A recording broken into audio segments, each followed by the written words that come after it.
Boa noite, gente. É um prazer imenso voltar aqui conversar com vocês. Como toda quarta-feira a gente se encontra. Na live de hoje eu vou conversar sozinha com vocês, tá? Não tenho convidado nessa noite. Em compensação, quero avisar aqui aos internautas que acompanham a live toda semana que a próxima live vai ser com Gustavo Machado, já está tudo certo, tá? Mas antes de começar a live de hoje, nós vamos tratar de um tema extremamente importante, que é sobre Trotsky, que agora no mês de agosto, todos os revolucionários do mundo inteiro, né, os trotskistas, fazem homenagem a esse homem. Além da gente conhecer um pouco dessa biografia de quem foi Leon Trotsky, nós vamos falar do seu grande legado, que é exatamente não somente a construção da Quarta Internacional, mas desde a construção da Terceira Internacional. E mas antes de começar, eu gostaria muito de pedir a vocês que compartilhem essa live, deixem o seu like lá, porque esse tipo de engajamento é o que permite que a nossa live possa ser vista, os conteúdos dela por muito mais pessoas. E é muito importante que a gente discuta esses temas que são extremamente importantes para a classe trabalhadora brasileira e mundial. Então, apresentando um pouco a vocês de quem é Leon Trotsky, eu vou trazer aqui para vocês uma biografia rapidinha. Ele nasceu na Ucrânia em 1879 e foi assassinado em 1940, no mês de agosto, né, a mando de Stalin. Leon Trotsky ele foi dirigente revolucionário, integrante do Partido Bolchevique a partir de 1917 e um dos principais dirigentes da Revolução Russa junto com Lenin. Foi fundador do Comitê Militar Revolucionário, que organizou a tomada do poder pelos revolucionários. Ele organizou e dirigiu também o Exército Vermelho, que combateu o Exército Branco, que era composto por anticomunistas, contra-revolucionários do antigo regime, e mais 14 países, dentre eles o Japão, que somente esse país enviou 70 mil soldados para combater os revolucionários na Rússia e reconduzir a burguesia capitalista ao poder. Essa guerra civil, né, que é posterior à Revolução, ela tem início em 1918 e vai até 1921. Foram 3 anos de guerra civil. Na verdade, na Revolução Russa, os historiadores contam que morreram aí umas 6 pessoas, 8 pessoas, mais ou menos. Inclusive, tiveram alguns que nem foram no confronto, né? Foram atropelados. Então, veja, o número de mortos na Revolução foram bem menores do que qualquer batida policial hoje nas periferias, somente aqui do Brasil. A contra-revolução, sim. Nessa contra-revolução, morreram cerca de 1 milhão de operários, né? E aí se generalizou também uma fome absurda, né? O país que já era desestruturado ficou mais desestruturado ainda. E Trotsky foi o grande comandante desse exército que levou à vitória, né, não da Revolução e também na Guerra Civil e garantiu que o Estado socialista soviético fosse de fato instaurado e conduzido, né, até um período que Lenin estava vivo, juntamente com Trotsky, no comando daquele país, que o conjunto da classe trabalhadora é organizada em soviets, que são os comitês, né, os vários comitês que existiam, que conduziam o país. E a condução do país se dava através do controle exercido por esses comitês, né, organizados nos vários locais, nas fábricas, comitês de bairro, comitês de todo tipo de toda a ordem, né, organizados tanto na Rússia como também nos países, né, da União que se incorporaram a República Socialista Soviética, e controlavam tanto o Estado, através deles, e também a própria economia. Então, a fusão, não havia uma dissociação entre o parlamento e o poder executivo, digamos assim, o executivo, porque esse é, de fato, o modelo sobre o qual os revolucionários no mundo inteiro que segue essa compreensão de sociedade que deve ser instaurada para que possa construir, de fato, uma sociedade socialista, é o que nós reivindicamos ainda hoje. E com a tarefa central desses comitês e essa organização após a Revolução, que é de levar a cabo até o final a expropriação privada, né, dos meios de produção, ou seja, das terras, das máquinas, dos bancos, e controlado pelos trabalhadores que controlam as empresas, mas também controlaria o Estado.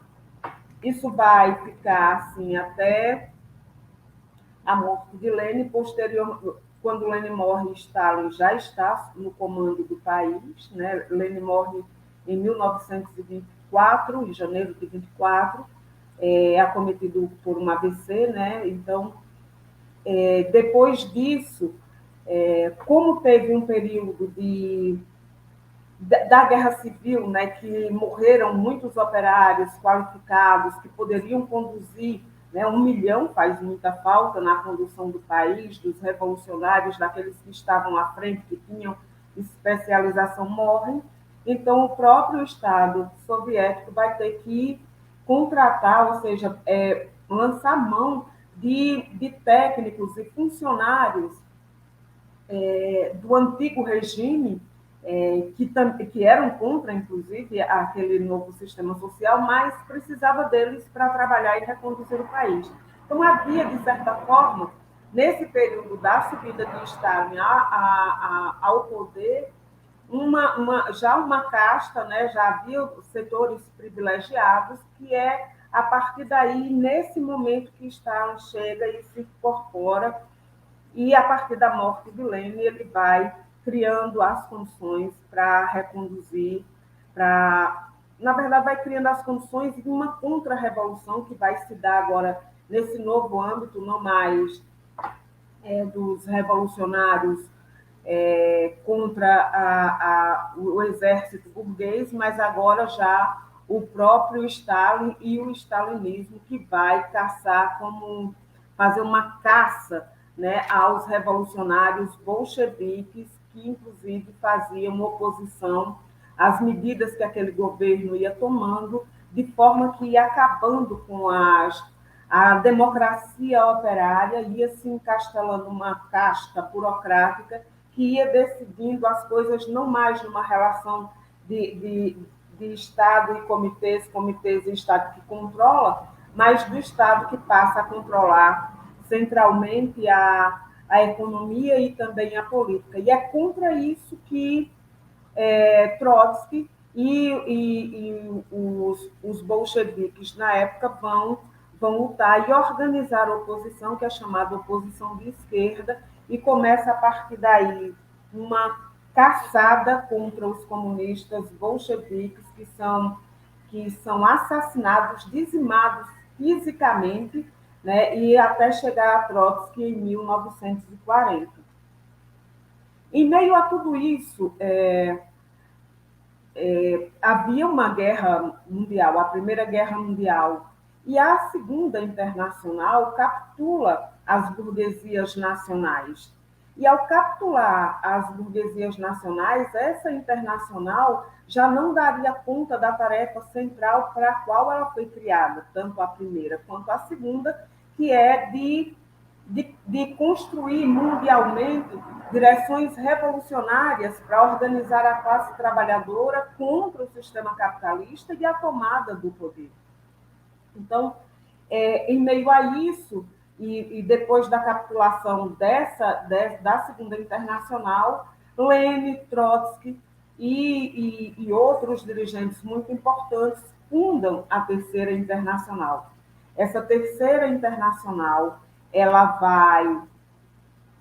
vai de 1919 até mais ou menos 25, 26 por aí já começa a degringolar completamente até a sua derrocada. Mas o que eu quero trazer para vocês aqui, debatendo nessa live, conversando com vocês hoje sobre Trotsky, eu queria falar exatamente dessa Terceira Internacional, do que ela colocava para a classe trabalhadora, tanto na Rússia, que já tinha feito a revolução, mas também mundialmente. E aí, tanto eu vou ler só trechinhos, e tanto de Lenin quanto de Trotsky, para vocês terem uma ideia da tarefa e da dimensão da tarefa dos revolucionários, que se estava postos, e se tudo isso estava postos há mais de 100 anos atrás, você imagine agora, diante da degradação do sistema capitalista que não tem nada a oferecer à classe trabalhadora brasileira e mundial. Então, começando aqui por Lenin, porque Lenin foi quem apresentou as teses, que tem os 22 pontos, que são os famosos que vai orientar, né, que é a cara política, organizativa, nacional e internacional da Terceira. E ele vai dizer o seguinte: primeiro que a Terceira Internacional ela é parte do legado da Primeira Internacional de Marx e Engels, né? E ele vai dizer o seguinte: todos os sociais, todos os social traidores de hoje lecionaram ontem a ideia de Marx e Engels de que a república burguesa mais democrática não é nada mais do que um aparato de opressão da classe operária pela burguesia, a massa da população ativa por um punhado de capitalistas. E aí ele segue: a Comuna de Paris, reivindicada pelos comunistas, não foi uma instituição parlamentar. Sua significação consiste na tentativa de romper, destruir de cabo a rabo o aparato do Estado burguês, o aparato burocrático, jurídico, militar e policial, para substituí-los por organizações da massa de trabalhadores, governando a si mesmos e desconhecendo a separação dos poderes legislativo e executivo.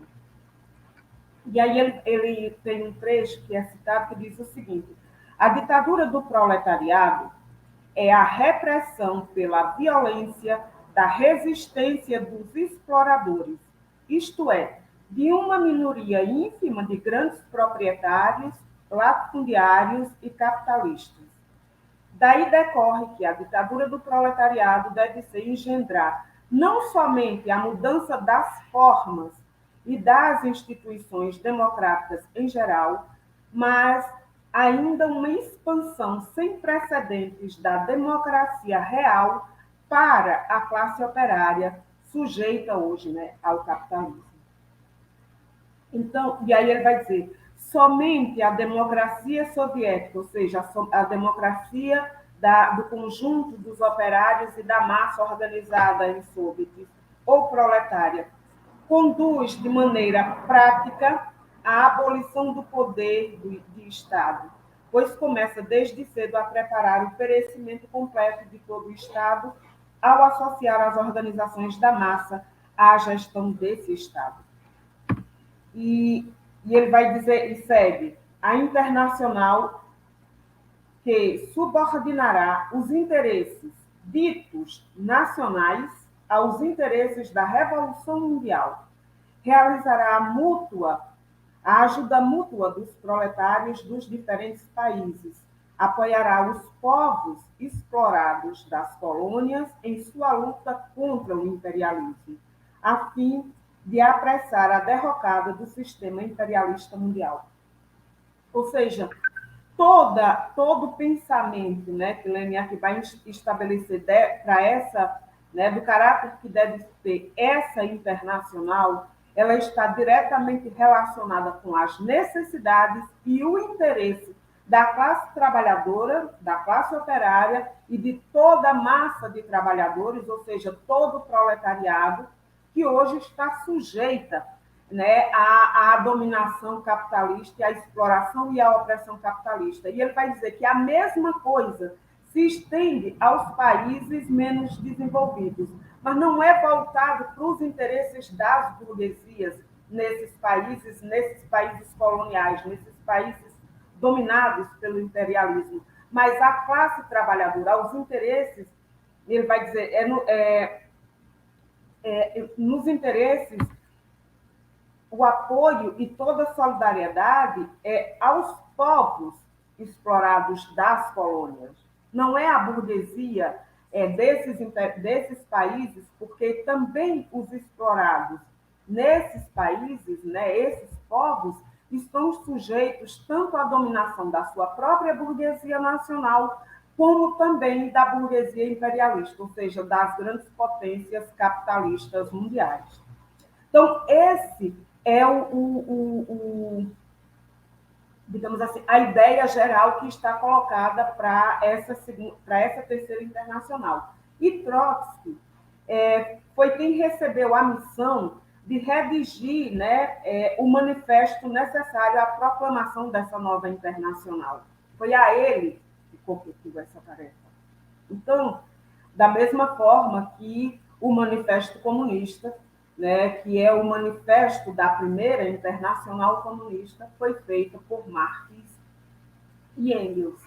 Aqui estava diretamente envolvidos nisso tanto Lenin quanto Trotsky. E Trotsky vai fazer esse manifesto, que ele vai dizendo o seguinte, ó. Claro que logo na introdução, né, ele faz uma referência ao próprio manifesto, né, e de Marx e Engels, e vai dizer que, no fundo, o movimento seguiu o caminho traçado no manifesto do Partido Comunista.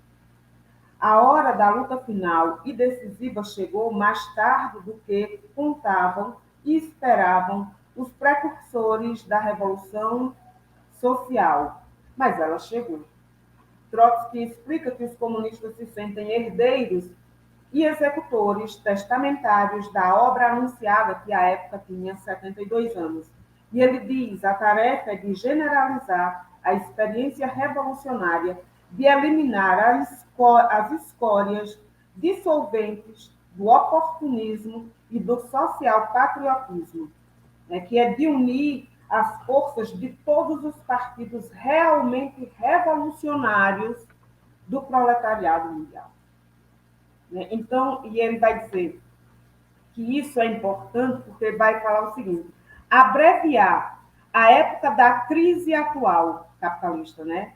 Somente é possível pelos métodos da ditadura do proletariado, que não olha para o passado, que não leva em consideração nem os privilégios hereditários, nem os direitos de propriedade, mas unicamente a necessidade de salvar as massas famintas, que para esse fim mobiliza todos os meios e todas as forças, declara a obrigação do trabalho para todos, institui o regime da disciplina do trabalho, a fim de curar em alguns anos as feridas abertas da guerra, mas também de ascender a humanidade a níveis novos e inimagináveis.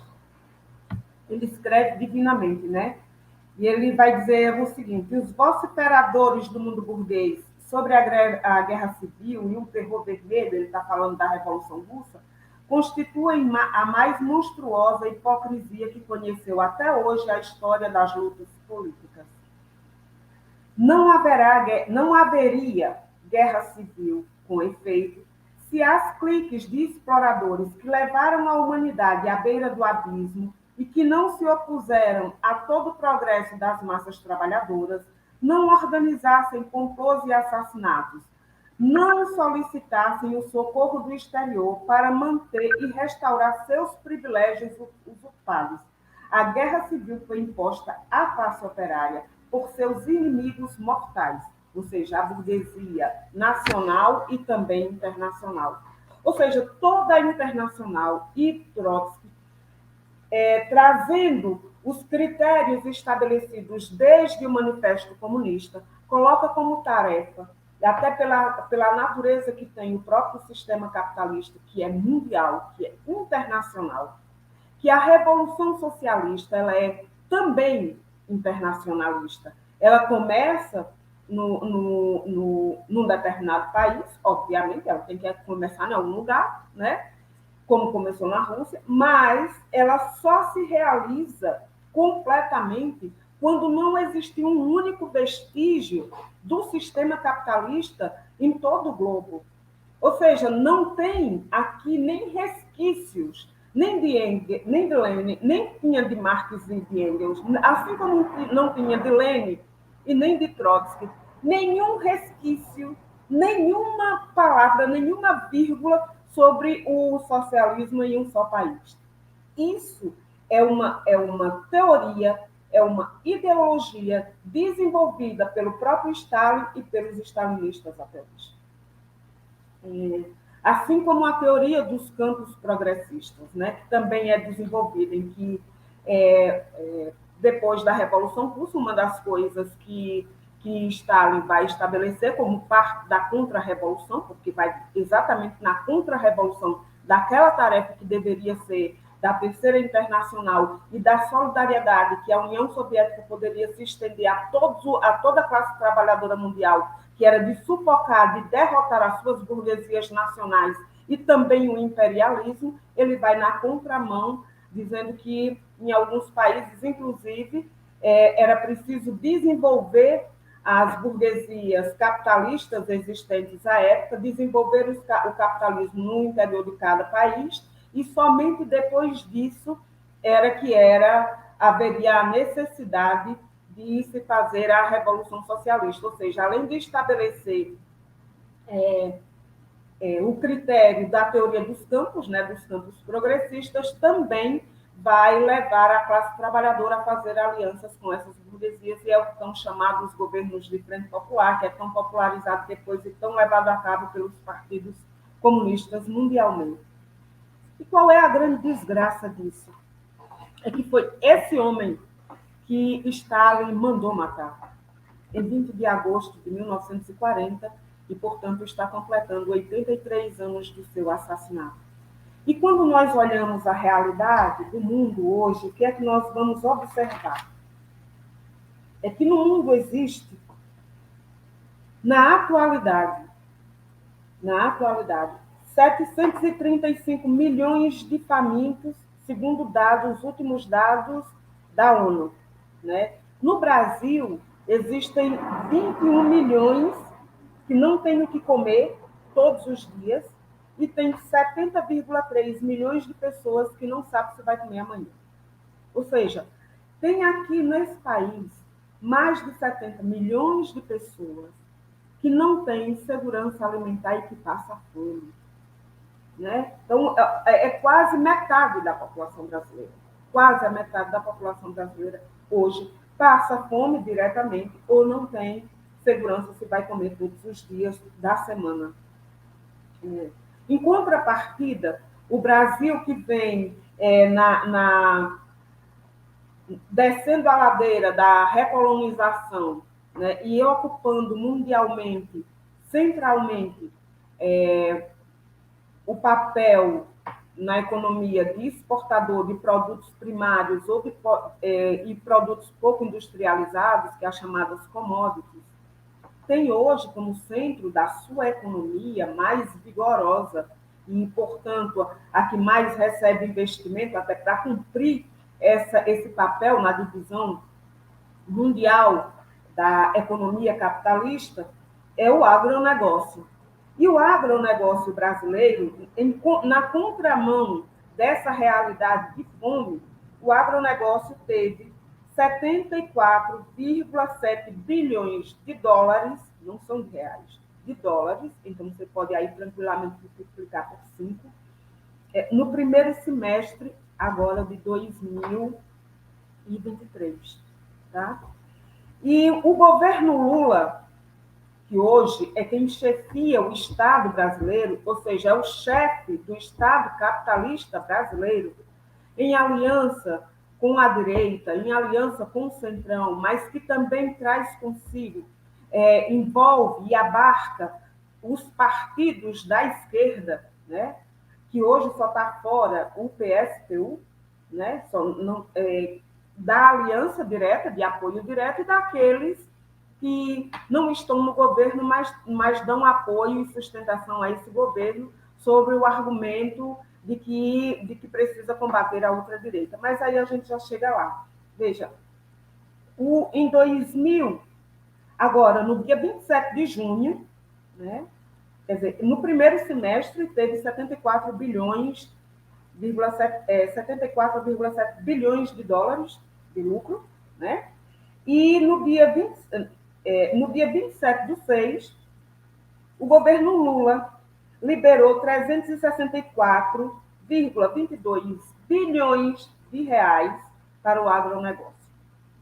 Né? E mais do que isso, veja, o governo Lula não é um governo que ascendeu, que volta ao comando do país com grande apoio do agronegócio. Esse setor, majoritariamente, num primeiro instante, foi aliado do governo Bolsonaro e lutou até o fim para que esse governo continuasse no comando do país. Pois é, esse setor do agronegócio é altamente beneficiado hoje pelo governo Lula. 364 bilhões de reais ao agronegócio foi destinado no dia 27/6 através dos financiamentos que eles chamam de Plano Safra. Esse valor é quase 27%, é 26, não sei quantos por cento, quase 27% a mais do que Bolsonaro, que era aliado do agronegócio, que ainda destinou a esse setor da economia. E no dia seguinte, esse governo, né, que a esquerda está abraçada, segurada e agarrada com ele, né, porque precisa salvar esse governo e o Estado capitalista da ultradireita. Nós também não queremos a ultradireita, né? Nós não queremos nem a ultradireita, nem a direita nenhuma. Nós queremos que a classe trabalhadora traga para si essa tarefa. Mas o governo Lula destinou 71,6 bilhões para a agricultura familiar, né, através do Pronaf. A agricultura familiar hoje no Brasil é responsável por garantir a produção de alimentos para 70% da população. Não é o agronegócio brasileiro, mas é o agronegócio que exporta alimentos para fora, né? Que a sua prioridade é mandar alimentos para fora, ou aquilo que vai assegurar a produção de alimentos para fora, enquanto que o povo aqui padece de fome e os maiores recursos, os recursos mais vultosos, mais volumosos, é destinado para esse punhado de famílias e também de empresas internacionais, né, de multinacionais que também exploram aqui esse quinhão aqui da economia brasileira que levam de volta para os seus respectivos países. Por que eu estou dizendo isso? Porque nós estamos falando da realidade e de que em 1917 houve uma revolução na Rússia, né, que também se estenderam a outros países que depois vieram compor a União Soviética, e também e o legado que Trotsky deixa para a classe trabalhadora mundial, que é a necessidade da construção de partidos revolucionários para fazer agitação e propaganda revolucionária sobre a necessidade que a classe trabalhadora tem que tomar o poder para si, para resolver os seus problemas reais e concretos. E por que isso é importante? Porque se a revolução foi importante de ser feita na Comuna, em Paris, né, ainda no século XX, se foi necessária que se fizesse na primeira metade do século XX, é muito mais necessária hoje, já na terceira década, né, que nós estamos indo aí do século XXI. E aí, de lá para cá, porque de lá para cá, as condições da classe trabalhadora, tanto aqui no Brasil quanto no mundo, não mudou, não melhorou. Ao contrário, né? O desemprego, por exemplo, aqui no Brasil, segundo dados do IBGE, que tem um método tem uma metodologia completamente diferente da que é utilizada pelo ILAESE, vai dizer que no Brasil, mesmo com essa metodologia, que é muito curta, que só leva em consideração os trabalhadores que estão procurando emprego num determinado momento, ou que foram demitidos, tem um prazo também que é muito curto, e dava 9.400 milhões de pessoas. 9 milhões, 9 milhões e 400 mil pessoas. É muita gente desempregada, né? A metodologia do ILAESE leva em consideração todos aqueles que estão desempregados e eles vão buscar esses dados em fontes do próprio governo, através do Ministério do Trabalho, da RAIS. São vários mecanismos de contagem do número, né, que dá a totalidade dos desempregados no Brasil, que no anuário de 2021, ainda não tem 2022, 2021 dava conta de pouco mais de 40 milhões de desempregados, sem contar os que estão na informalidade, porque isso também não conta. Se você estiver fazendo pelo IBGE, se você, durante uma semana, fez algum bico, vendeu alguma coisa, você não é considerado desempregado. E se você levar em consideração aqueles que estão na informalidade, que vive, né, de fazer algum bico, que trabalha sem carteira assinada, que trabalha por conta própria, né, que uma parcela o governo chama de empreendedores, na verdade são trabalhadores por conta própria que estão buscando ali meios de sobrevivência, dá 38 milhões. Então, é um número expressivo, é um número muito grande de gente desocupada, de gente sem trabalhar, né, oposta daquilo que diz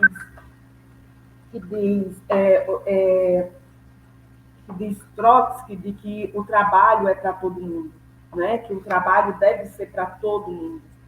E quando nós olhamos para isso, por exemplo, no mundo, são 191 milhões de desempregados, segundo a ONU, que também não deve utilizar a mesma metodologia do ILAESE. Se usasse, é bem provável que esse número crescesse. E tem 108 milhões de pessoas que foram forçadas, milhões, não mais, 108 milhões de pessoas que foram forçadas a saírem de suas casas e de seus países por conta das guerras. Além da Ucrânia, tem mais 28 países em conflitos, em combate e em conflitos armados. Aí está o Iêmen, está a Síria, né, vários países, né, que estão em guerra. Na Ásia, na África, ali na região do Oriente Médio, são vários países.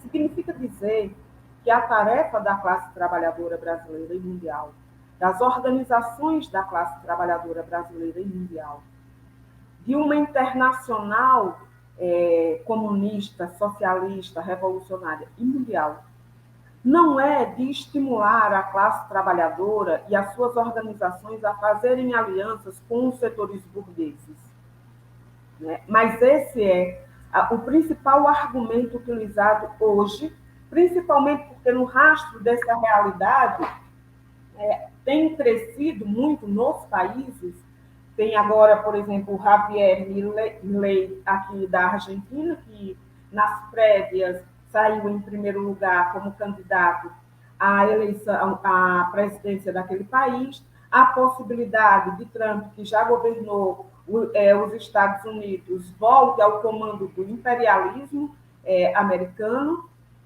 numa reeleição, isso não está descartado, né? E vários governos de ultradireita que têm surgido.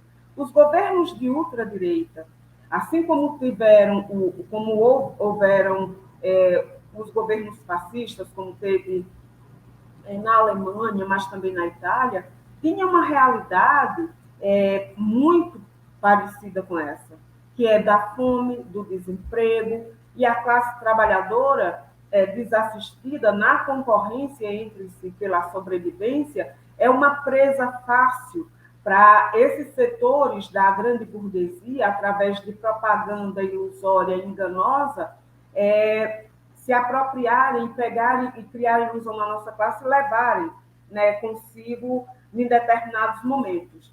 Ora, qual é a tarefa dos partidos e das organizações da classe trabalhadora?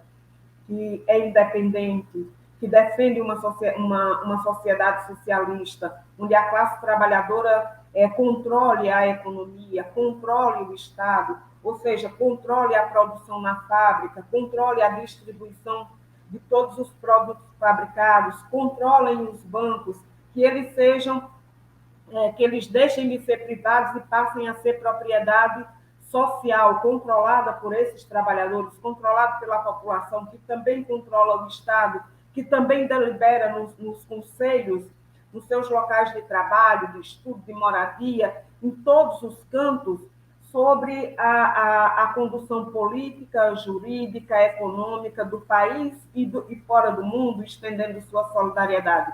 Esse é o tipo de partido que Marx, que Engels, que Lenin e que Trotsky construíram, se dispôs a construir e lutar por isso, né? Vai na contramão do que fazem hoje os partidos reformistas, vai na contramão do que os partidos comunistas mundialmente, e vai na contramão, inclusive, de trotskistas, de setores, de agrupamentos que se dizem trotskistas. Por exemplo, aqui no Brasil, diferente disso que nós estamos vendo, no governo Lula, o que nós vemos é correntes do PSOL. O PSOL é hoje um partido de sustentação do governo Lula, não é um partido independente, é um partido que se forma como partido anticapitalista, com várias correntes, vários agrupamentos, inclusive de revolucionários, que alguns, inclusive, rompem, como é a CSP, que rompeu agora recentemente. Ficaram ainda correntes trotskistas, né, que reivindicam, né, o trotskismo, que estão lá dentro desse partido, a exemplo do MEIS, a exemplo da resistência que entra nesse partido, e que hoje sustentam o governo Lula. É base de sustentação do governo Lula, o PSOL e também essas correntes, né? O MEIS, por exemplo, quando o governo Lula põe em votação, quando vai para o Congresso Nacional, o projeto de reforma tributária do governo Lula, que inclusive vai ser defendido, vai ter votos, inclusive de setores da ultradireita que está lá no Congresso Nacional, do partido de Bolsonaro, mas também do Centrão de Lira, que era aliado de Bolsonaro até o apagar das luzes do seu governo, que garantiu, inclusive, a governabilidade de Bolsonaro até o fim, foi Lira quem garantiu, numa aliança com esses setores, com o voto desses setores, que também teve o apoio dos bancos, das grandes empresas, do próprio imperialismo, e multinacionais e os seus governos, o MEIS, a única coisa que fez foi se abster. Não votou contra. E não disse por que votaria contra. Só disse que se absteve para não se igualar a setores da ultradireita que tinham votado contra o projeto. Ora, mesmo aqueles que votaram para fazer política contra o governo Lula, contra esse projeto, a sua classe social e os setores que votaram nesse projeto de reforma tributária têm como centralidade esse projeto arrecadar recursos, principalmente da classe trabalhadora, dos seus salários, dos impostos que são cobrados, inclusive, através do consumo de qualquer coisa, ou seja, se você compra uma caixa de fósforo, se você compra 1 quilo de açúcar, se você compra 1 quilo de feijão, um pacote de café, você vai pagar por isso, estando empregado ou desempregado? Em contrapartida, isenta as grandes empresas, isenta bancos, ou cria formas especiais que isenta empresas privadas, saúde privada, né, de pagamento de impostos, retira da massa de trabalhadores, da massa da população explorada e oprimida no interior dessa classe, e a distribuição que ele vai fazer através do arcabouço fiscal é para, principalmente, pagar a dívida pública, ou seja, garantir os serviços, né, da dívida que tem com os bancos, com os títulos da dívida pública, e enquanto que o crescimento, quando ocorrer no país, só pode ter investimento de até 70% daquilo que cresceu. E mais do que isso, o governo, para além disso, quando ele investe, injeta dinheiro no agronegócio, ele retirou também, ao mesmo tempo, nesse mesmo período, sob o argumento de que precisa cumprir o teto de gastos deixado, né, através deixado pelo governo Temer, cortou recursos, mais de 300 milhões da educação e quase 300 milhões da saúde. Ou seja, um governo que tira do povo, do acesso ao conhecimento, da merenda escolar, né, até o salário de professores da educação pública, que tira da saúde pública, ou seja, mais gente vai ficar sem assistência à saúde, mais gente vai morrer, enquanto ele destina bilhões do agronegócio. Bilhões do agronegócio.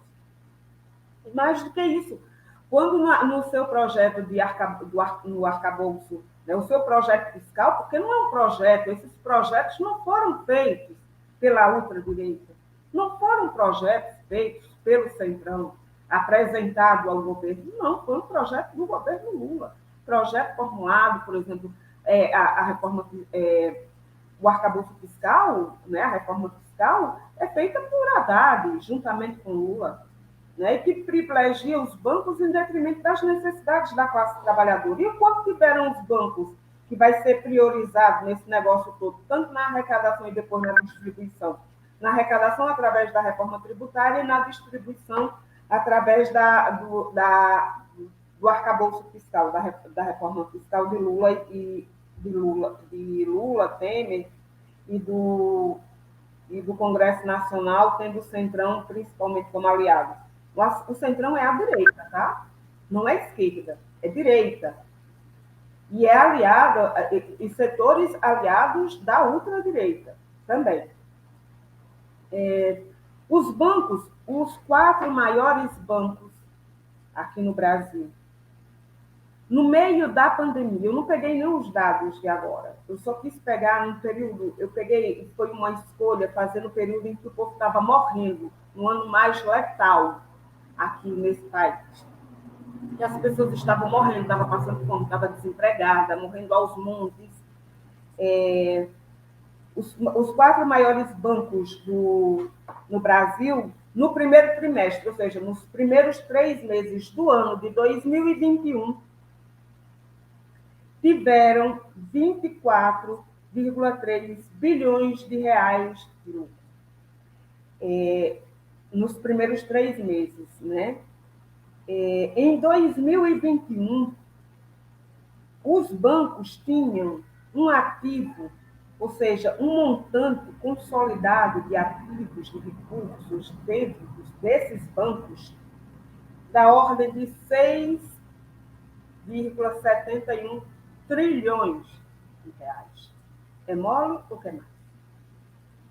Pois é, são esses aqui E quem são esses bancos? O Itaú, que é aliado do governo Lula, o Banco do Brasil, o Bradesco e Santander.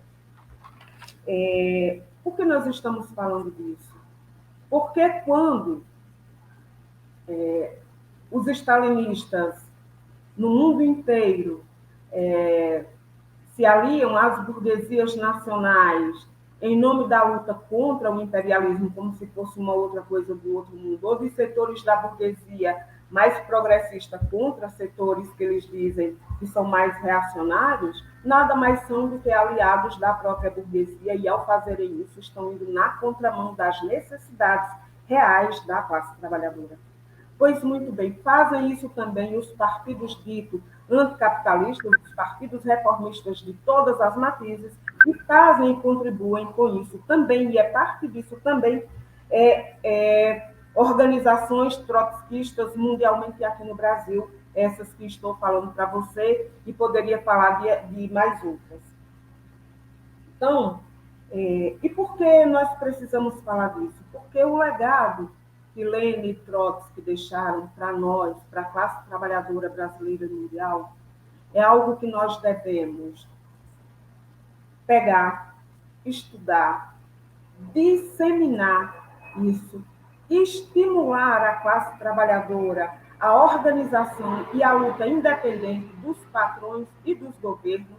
Logo, não teria como um partido como o PSTU, tá, não ser oposição de esquerda ao governo Lula, porque isso ia contra a natureza de um partido como o PSTU, iria contra a natureza da nossa internacional, que é a Liga Internacional dos Trabalhadores, e ia contra a necessidade da organização, de fato, de uma internacional, a Quarta Internacional que Trotsky construiu e fundou, e que nós precisamos dar cabo e levar isso adiante para construir, de fato, essa Quarta Internacional como legado que ele também nos deixa, contra essa internacional que depois se transformou numa internacional que capturou a burguesia até se acabar, porque o próprio Stalin também levou a cabo o fim da própria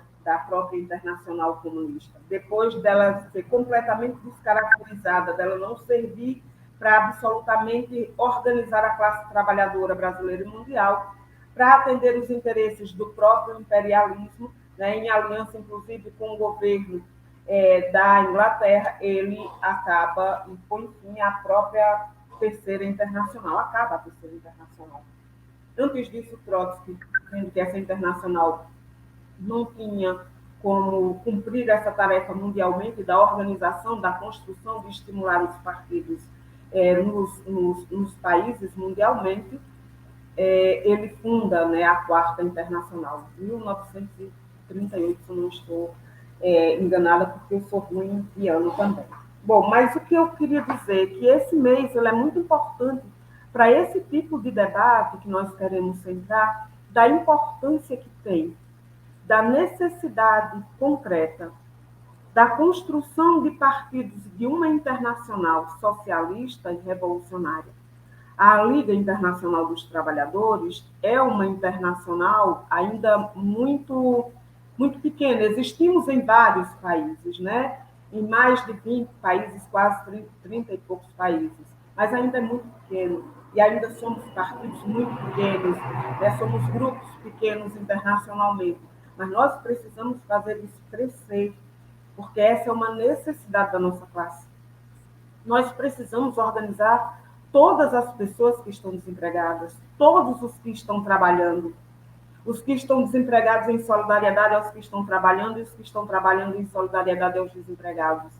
Organizar todos os famintos, ser solidários com todos eles, lutar contra o machismo, o racismo, a xenofobia que divide a nossa classe, buscar a unidade aqui no interior do nosso país e estender essa unidade de classe internacionalmente, enquanto classe internacionalmente. Não é com a burguesia, não é com setores e frações da burguesia lutando contra outra fração e de outra burguesia, como é a direita e a ultradireita. São frações da própria burguesia. Né? Então, nós não temos que escolher entre as frações da burguesia. Nós escolhemos o lado da classe trabalhadora, onde ela está e pelas necessidades reais e concretas da nossa classe. E a tarefa que ela precisa cumprir para se libertar do jugo da exploração e da opressão no interior do Brasil, no Brasil e também mundialmente.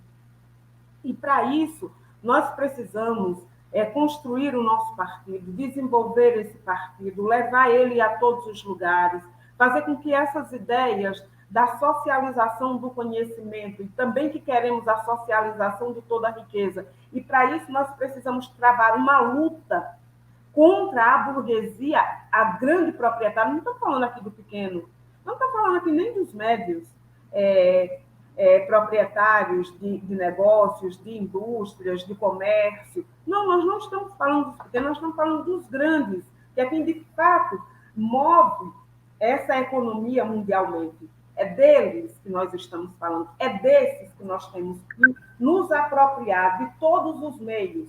E apropriar significa controlar. Nós precisamos estatizar e pegar todos esses montantes aqui, do que tem dos bancos, e utilizar isso para garantir o atendimento das necessidades do conjunto da população. Isso exige que os bancários tenham controle sobre os bancos, juntamente com a população. Nós precisamos que as riquezas produzidas nas fábricas sejam controladas pelos operários. Isso requer que os operários, em união no interior das fábricas, controlem essa produção. Nós precisamos reestatizar as estatais que foram privatizadas, mas elas precisam serem controladas pelos trabalhadores que trabalham nessas respectivas empresas e também com a população.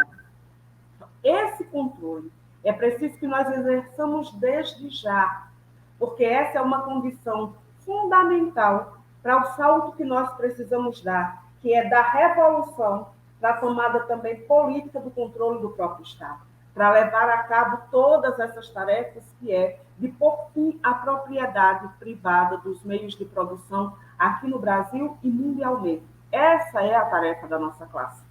Não é fazer apoio ao governo Lula, porque o governo Lula poderia não pagar a dívida pública e dizer, não vai ser paga a dívida pública, nós vamos fazer uma auditoria na dívida, se o Brasil dever, nós vamos fazer um plano de pagamento a partir do momento em que não tiver nada, ninguém desempregada, ninguém passando fome, ninguém fora da escola, ninguém morrendo por falta de assistência, saneamento básico, ninguém sem casa para morar. Quando a gente tivesse isso, a gente poderia pensar em pagar os bancos. Não é isso que Lula está fazendo. Lula, por exemplo, não está sequer revogando as reformas trabalhista, previdenciária, a lei de terceirização que leva os trabalhadores à quarteirização e a níveis degradantes de trabalho e até o trabalho escravo. Lula poderia fazer isso. Ele não está fazendo. Poderia, e o Congresso Nacional poderia espernear. A classe trabalhadora poderia apoiar esse governo, ele tomando essas medidas. O que não pode é a resistência dizer que a classe trabalhadora precisa se mobilizar para garantir os pontos que eles chamam de progressistas na reforma tributária, que tem o aval da grande burguesia nacional e internacional e de setores da direita, do centrão, da ultradireita, e chamar a classe trabalhadora para defender essa reforma tributária. Isso é o que não pode. Isso é o que não deve ser feito. Isso é o que nenhum trotskista, alguém que se diz trotskista, pode fazer, porque Trotsky não ensinou isso a ninguém. Nunca fez isso, não ensinou isso a ninguém, para ninguém fazer isso. E a necessidade que existe hoje, inclusive de desbaratar a ultradireita, é que a classe trabalhadora tenha atendido às suas necessidades de comer, de trabalhar, de morar, de estudar, de saúde, de ter acesso à cultura, de ter acesso ao lazer, coisa que hoje é negada. E não dá para que a gente jogue a classe trabalhadora e crie para ela a ilusão de que esse governo vai resolver, porque já está dado pelos governos passados, porque esse é o quinto, e agora por esse quinto que já está acontecendo agora, pelas medidas que toma, pelos projetos que tem de que não vai resolver o problema da classe trabalhadora, assim como não vai resolver o problema dos indígenas. Por exemplo, por que, é que o governo brasileiro não demarca os territórios indígenas? Poderia ter demarcado. Por que não demarca? Né? O que é que impede o governo de demarcar? Ele poderia demarcar, a burguesia ia espernear, ia, mas a classe trabalhadora, os indígenas, os povos, todos tradicionais e o conjunto da classe operária estaria na defesa. Porque o governo não titula as terras dos quilombolas. Ao contrário.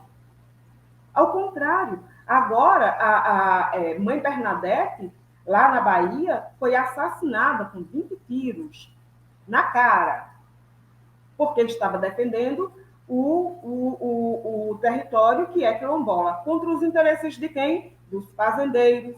Assim como o quilombo, Quingoma, que vive lutando contra os interesses das construtoras, e o governo do PT na Bahia não resolve o problema, não titula as terras quilombolas.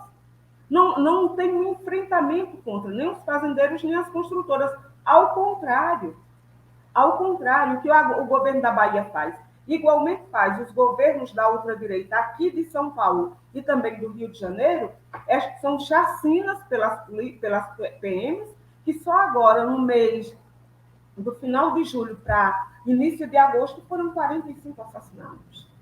E os governos saem na defesa das suas polícias.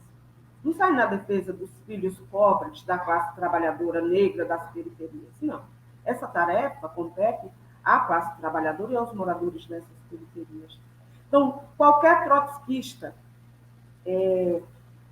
qualquer socialista que tenha como tarefa nas suas organizações a agitação, a propaganda revolucionária, a explicação da necessidade que a classe trabalhadora tem para cumprir essa tarefa, de levar a cabo, de estimular, de incentivar e de ser parte ativa nas lutas, como nós vamos estar agora, dia 24 agora, contra as chacinas, contra a violência policial, pela desmilitarização da polícia, né?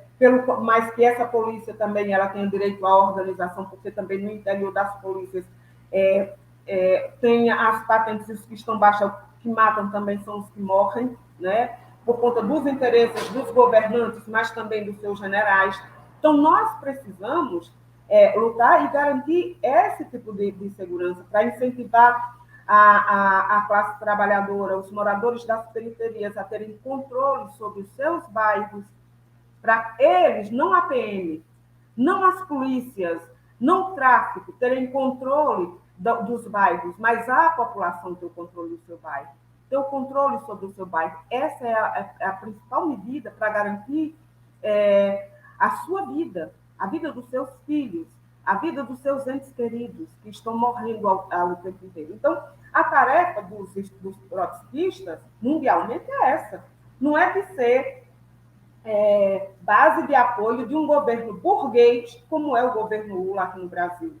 Isso é um desserviço à organização da classe trabalhadora, é um desserviço à construção de partidos revolucionários, é um desserviço à Revolução Mundial. Isso é contribuir com os governos burgueses, essa linha auxiliar de um governo de colaboração de classes, que é um governo burguês, porque a mais democrática das burguesias capitalistas é também aquela que explora e oprime de forma impiedosa, né, a classe trabalhadora e a classe operária em geral, o conjunto do proletariado. E ela não faz isso, ela faz isso democraticamente nas suas instituições, mas para nós é ditadura, ela decide sobre nós. O Congresso Nacional decide sobre nossas vidas enquanto preserva os seus interesses e as suas necessidades. Então, gente, essa live de hoje foi comigo, apesar de ter sido bastante longa, eu falei pra caramba.